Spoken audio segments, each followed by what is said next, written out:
Good afternoon, ladies and gentlemen. Joining me today is Mr. Shahid Javed Burki, former finance minister of Pakistan, arguably one of Pakistan's most celebrated and most successful economists. Uh, Burki Saab has written more than 2 dozen books about Pakistan and has had extensive experience at the World Bank, eventually becoming vice president at the World Bank and then serving as Pakistan's finance minister in the 90s. Burki Saab has set up an institute in Lahore called the Burki Institute of Public Policy, which has been functioning since 2007 and has published a number of reports modeled after World Bank's State of the Economy reports called the State of the Economy reports at the Burki Institute of Public Policy. They've published a report this year as well, which focuses on governance. So our roundup includes talking to Shahid Javed Burki Saab about the report, and also perhaps about Pakistan's economy and what is the outlook after the present election. So let me first welcome Shahid Javed Burki Saab. Assalamu alaikum, sir. I hope you're doing well. Well, lovely to see you again and great to talk to you. You had said to me that you would like to do this on a regular basis, but you never came back.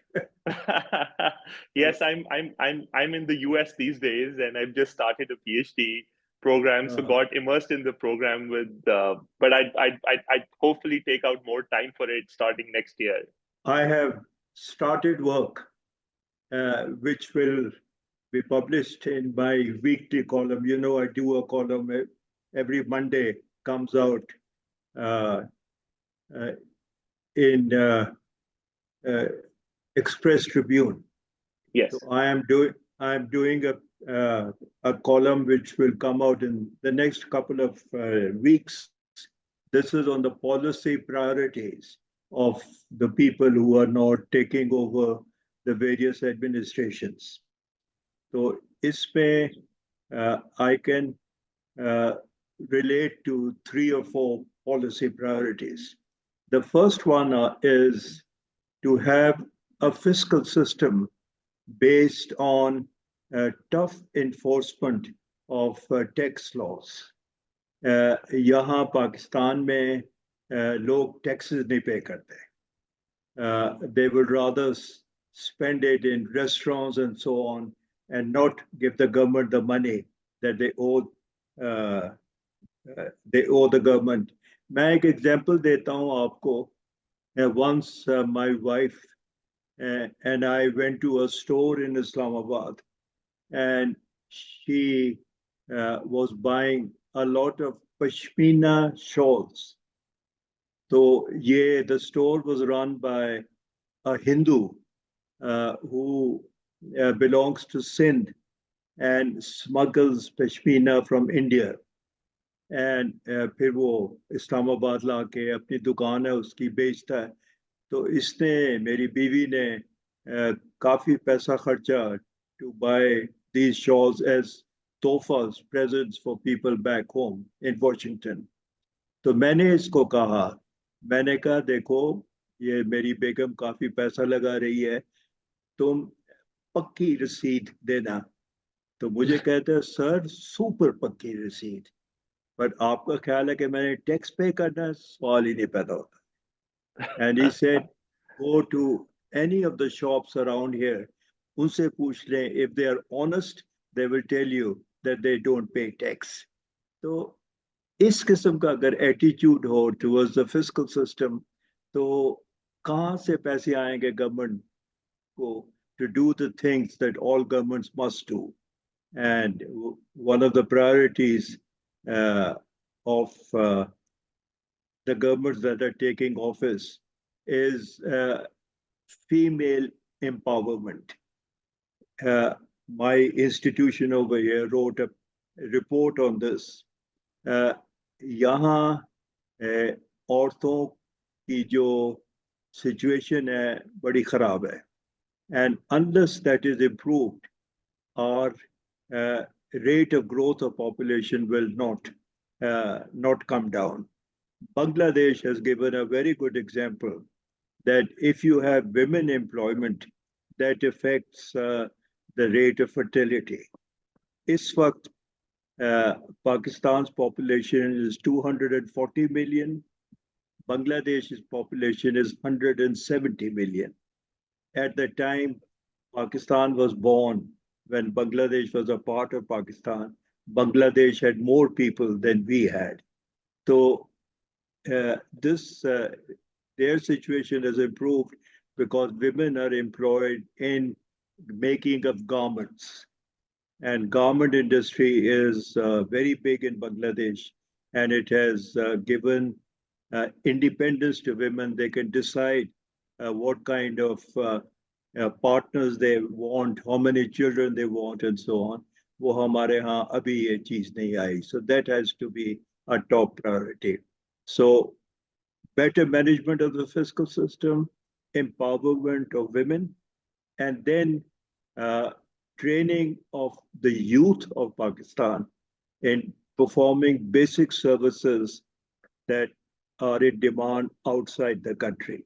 And here I'm referring to information technology activities. I'm sure you know this.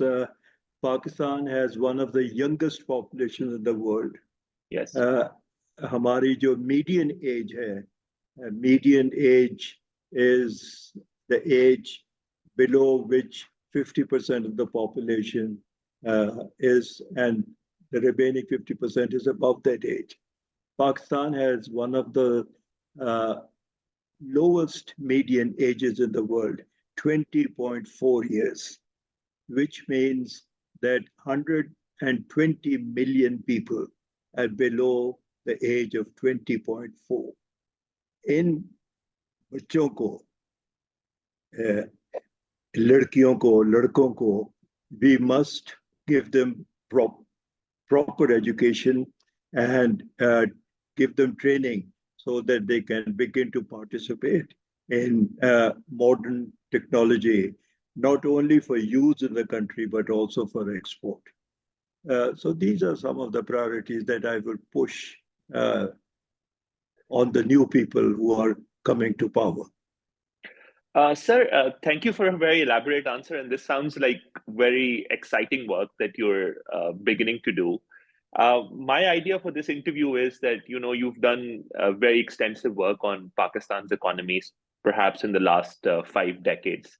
And for the younger generations who've not read a lot of work that you've done, and I know that you say this, that, the younger generation that you talk about doesn't have a habit of reading. So my idea for this interview is to sort of take your ideas that you've been espousing in a lot of work that you've done over the past many years, especially to the younger generation. So I'll just ask a few pointed questions about Pakistan's economy. Sir, you just talked about taxes. One of the major issues that the Ministry of Finance is facing right now is that, the debt servicing payments are so high, and Pakistan has been breaching something called the Fiscal Debt Limitations Act, which said that public debt should not be more than 60% of the GDP. And it's now ranging around 80% of the GDP, or even perhaps more. The big problem that Ministry of Finance now faces in terms of the fiscal system is that the taxes that we collect, and it's of course meager taxes that the government collects, are just spent on servicing the debt. And then the entire development and non-development expenditure has to then be financed through more debt. And that's the problem that all governments that would come in the future would eventually face. Do you think that there is like an ultimate solution to this, and or we would perhaps just be caught in this vicious cycle of debt forever?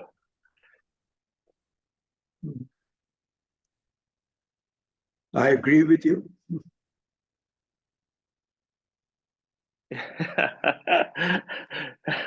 Yeah, next 3 years, I was just looking at data today, sir. Pakistan has to service 74,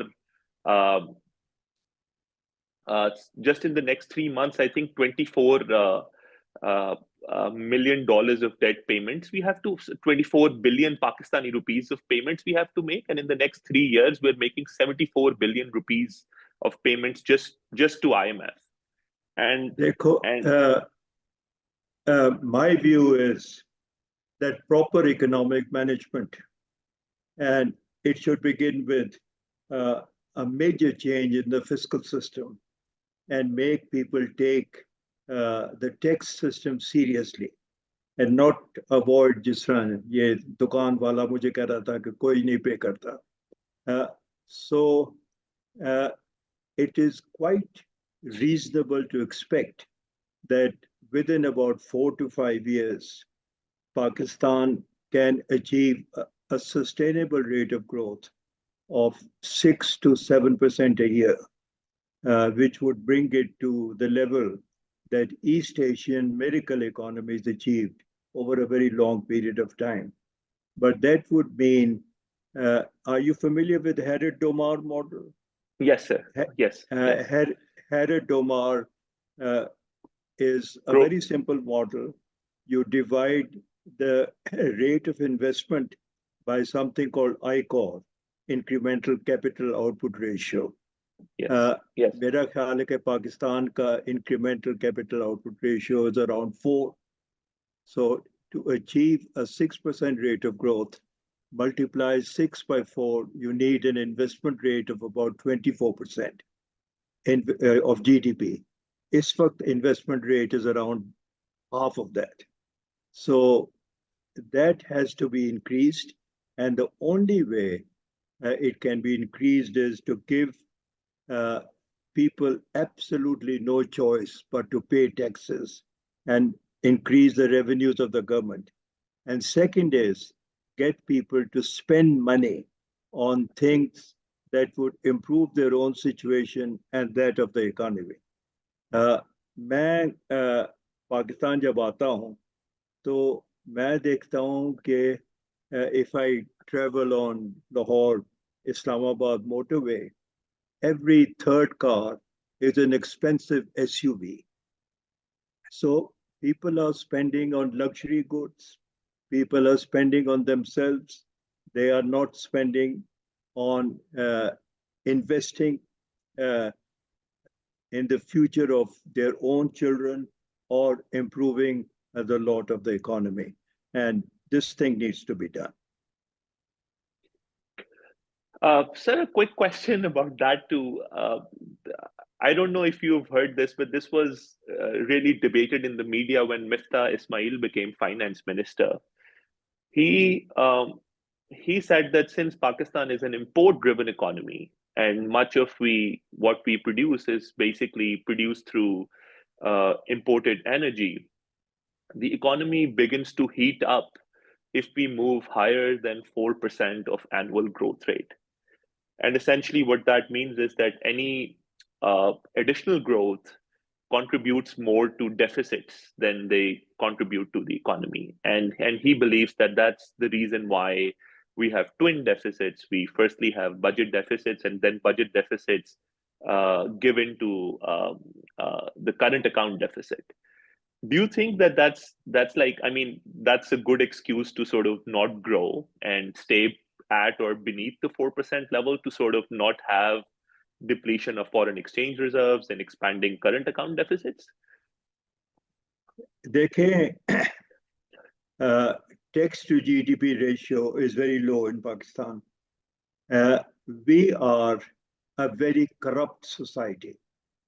हमारे जो well-to-do people हैं, they would rather send their money to Dubai, Qatar, and so on, rather than spend it in Pakistan on things that would help Pakistan. Incredible amount of money is going out of the country, and some of it is corrupt money, some of it is their own money, which they then convert into foreign currencies. So this is not the right way of running a government. People should be punished if they are doing this kind of thing. Right. So corruption बहुत है. But sir, I was looking at, one of the, I would just run this past you. One of the another argument about the economy is that Pakistan has low marginal savings rates and we consume a lot. which is the reason why we have expanding current account deficits. But then, if you look at marginal savings rates in Pakistan, they're not much below other countries with the same level of development, perhaps because of the reason that people don't pay taxes here. Do you think that the issue is to have higher savings rates, which could then convert into investment, or do you think the issue is to have the same marginal savings rates, but perhaps people should pay higher amount of taxes? Because even if we look at tax rates, the rates themselves are quite harmonized with other countries with the same level of development. It's just that the FBR doesn't have capacity to collect. Your suggestion that Pakistan's saving rate is reasonable, that is not correct. Right. Pakistan's saving rate is very low. I saw a study done by a think tank in Europe, which looked at savings rate in Pakistan and came to the conclusion that it is one of the lowest in the world. And this study then looked at what are people spending their money on. So मैंने already कहा कि अगर ये main highways पे जाएं तो incredible number of SUVs you find on the road. तो कारों पे पैसा खर्चा जा रहा है. ये जो स्टडी यूरोपियंस ने की है वो है कि बहुत पैसा रियल एस्टेट में जाता है. People are buying land, buying houses. These are not productive investments. These are people are consuming that way. And unless you tax this kind of consumption at a painful rate, people are not going to spend money on what needs to be done in order to improve the Pakistan's economic situation. Sir, I was recently at the finance ministry, and one of the biggest problems that all finance ministers were facing, and you've been finance minister in the past, is that if the government increases the energy tariff, you are directly in a conflict with the textile industry, which now, of course, is a major contributor to exports, and they start shutting off if the government increases the energy tariff. The other problem is if you increase the tax rates, especially on the industrial sector, especially on the textile sector, again, the government runs a potential conflict with the textile sector. And over the past few years, the big problem is that the textile sector says that if you increase the tax rate or increase the energy tariff, we would stop operating because we're already very uncompetitive, especially to comparative countries like Bangladesh that we have to compete with. Now, the big problem is that, the trade-off that every finance minister now faces is that you either run these fiscal deficits, or if you don't, you then start losing because they stop exporting, and you have a foreign exchange problem. If industries stop exporting, you lose out on the potential foreign exchange. And now I think this trade-off has become a big problem for all finance ministers to face. When Asad was recently finance minister, he was essentially negotiating with the textile industry. He gave them a lot of subsidies, but at the same time, he gave them export targets which none of them met. So the problem that Pakistan now faces is very grave, and I don't know. I mean, no economist in Pakistan seems to have a solution. I know Asad reasonably well. Yes. मैंने इसको एक दफा कहा कि you are keeping the value of the rupee low in order for people like you and your friends and so on and so forth to transfer money out of Pakistan at a rate that suits you. And I said, this is not acceptable.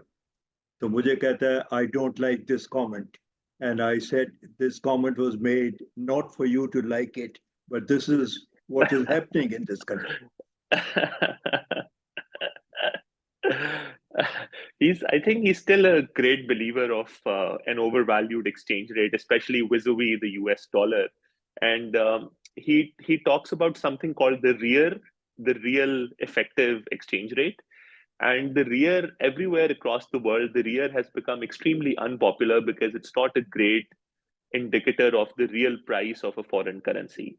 But since the rear in Pakistan has continuously trailed the market value of the dollar, Ishaqdar has now become a great fan of the rear because he can use the rear as a basis to tell people that the market rate of the US dollar is more expensive than what it should have been. And he's been using the rear as a pretext to convince people that dollar is more expensive than it should have been. And therefore, the rupee is undervalued. Uh, the rate, rupee dollar rate is determined by the difference between imports and exports. If Yes. we are importing more than we can afford and not exporting enough to pay for those imports, the value of the rupee will continue to decline. Yes. With the current policies, I would not be surprised if 4 or 5 years from now, the value of the rupee increases to 1,000 rupees per dollar. So that's number one. Number two, एक मैंने study देखी थी जिसमें real estate holdings of people of Pakistani origin in London is one of the highest in the world. लोग पैसा निकालते हैं पाकिस्तान से and then they buy very expensive properties in London and Paris and so on. So the incentive systems are such that it encourages this kind of behavior. That has to change, and a government which works on changing the incentives will succeed, and people will begin to see that they are succeeding. Yes. So essentially, sir, you're pointing towards the disincentives to investment, especially in the industrial sector, right? Money should go into productive activities, not into consumption. Money should go into setting up businesses and industries and so on, not into buying houses and buying pieces of land and expensive cars and jewelry and that kind of stuff. How can that be done? It can only be done by making things expensive. मुझे एक दफा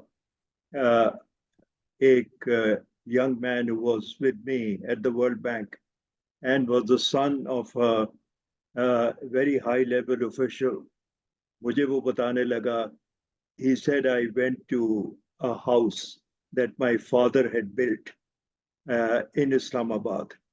And I stayed in that house for a couple of months. And while I was there, the tax bill arrived. And I opened the envelope. And he said, इस घर पे मेरे बाप ने 3-4 करोड़ लगाए थे. You know what was the tax bill? 38,000 rupees. He said, how can you run a government? How can you run a system which allows this kind of escape? That करोड़ों रुपए आप घर पे लगा दें, लेकिन गवर्नमेंट ने टैक्स नहीं करना. Tax system has to be made. मुझे एक दफा when I was leaving the bank, World Bank, हमारी salaries were tax free. World Bank salaries were not taxed. So there were about 15 people who had decided to stay on in the United States, and that included me. So एक आदमी आया, fiscal economist था, fiscal lawyer था, invited by the World Bank to talk to people like myself who were now going to leave the World Bank and start earning their pensions, which are taxable.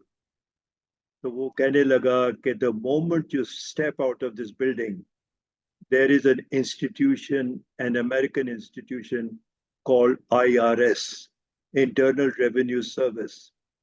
That is a agency that you must not play games with. If you do, they will take away everything you have, including your wife. तो इस किस्म का जो fear है वो यहाँ नहीं है. तो people get away with it. Sir, on the idea of industrialization, and I'm really intrigued by the philosophical debates that are carried out about industrialization, and a lot of people think that the model of industrialization that started in the 70s uh, essentially started failing in the recent past when greater focus was laid on poverty and inequality, especially when recent works like Why Nations Fail by Darren Ashmoglu and Capital in the 21st Century, these kinds of works came out which laid greater focus on wealth and inequalities that had been expanding. People thought that the Chinese model of industrialization or the East Asian miracle have started falling apart because industrialization doesn't solve everything, especially in terms of these, expanding inequalities. And now, the Bangladesh model was being cited in our part of the world. They industrialized, their GDP per capita is now greater than both India and Pakistan. But the big question is that Bangladesh has now decided to go to the IMF, and they're also having monetary policy issues or like foreign exchange reserves issues for which they now have to go to the IMF. More than a dozen countries are now facing are vulnerable to defaults, including Pakistan. Do you think that focus on industrialization as a policy priority is the ultimate thing, or is what Pakistan should pursue as a policy priority? Meredith, I've already said to you what my priorities are. Reform the fiscal system, increase the investment rate, and increase investment in productive activities which produce goods and services not only for domestic consumption, but also for exports. Right. Take care of education and training of the youth in Pakistan, and take care of corruption. People should not, encourage is not the right word. Nobody encourages corruption, but you look the other way. And I am just amazed what people are doing and how they are making money and then sending it outside the country, using it to buy properties in the Middle East and in England and so on. Sir, just going back to the 60s, and I know I've heard a lot of stories from you directly about how Pakistan was back in that time, and I know a lot of your works and books have focused on the 60s, especially at the time when you were in the civil service. And I know in these 5 years from 1960 to 65, growth was averaging more than 6%. Investment rates were very high, something that Mehboob Haq talks about in Strategy of Economic Planning, his famous book. Do you think that the tax system was better in the 60s? Were we doing better in terms of collecting taxes and in terms of investing in the productive sectors? The two things that policy priorities that you talk about that Pakistan must return to now in the present times? My first book on Pakistan was about Pakistan's economic history. Yes. So when I was writing the book, I went to see Ayub Khan. So he had then moved to the house he built close to the hills of Islamabad. तो वहाँ बैठे थे, तो मैंने कहा कि मैं एक किताब लिख रहा हूँ पाकिस्तान की इकोनॉमिक हिस्ट्री पे. So he said, does it cover my period? I said, it covers your period. So he said, what do you think of my period? I said, my view is that your period was a golden age of Pakistan. So he Yes. was visibly pleased by that comment. And he said to me, but Zulfi doesn't think so, referring to Zulfikar Ali Bhutto. मैंने कहा जुल्फी ने वो तबाही फेरी है जो आपने अच्छे काम किए थे उसको रिवर्स कर दिया तो you should not be listening to his comments. You should just explain to people what is it that you did which made Pakistan an example for other countries to follow. When I went to Harvard, तीन चार किताबें आई थी which were focused on why Pakistan should be treated as a model by the rest of the developing world. एक किताब थी Gustav Papanek की. Papanek had served as an advisor to the Planning Commission.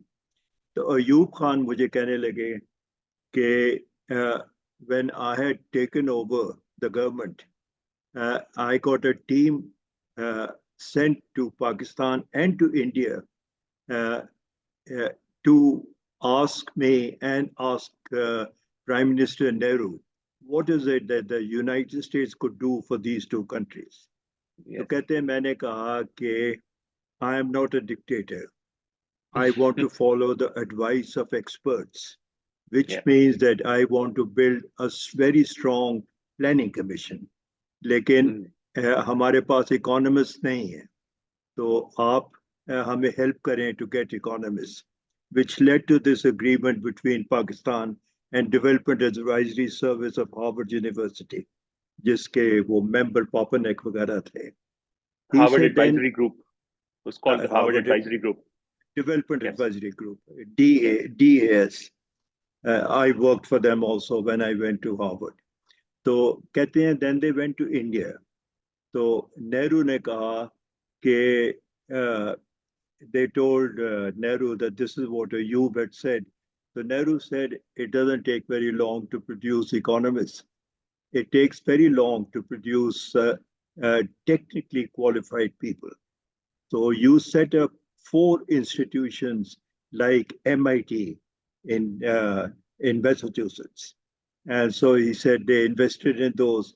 So you can't mujhe kehne lage, I wish I had done the same thing.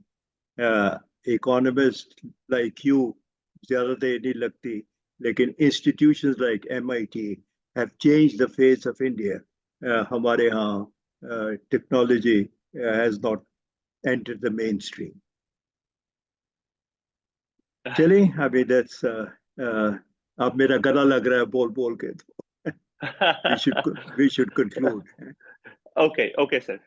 Yeah, we can stop here. I wanted to talk about BIP's annual report as well, but we can schedule another interview, perhaps in the next week.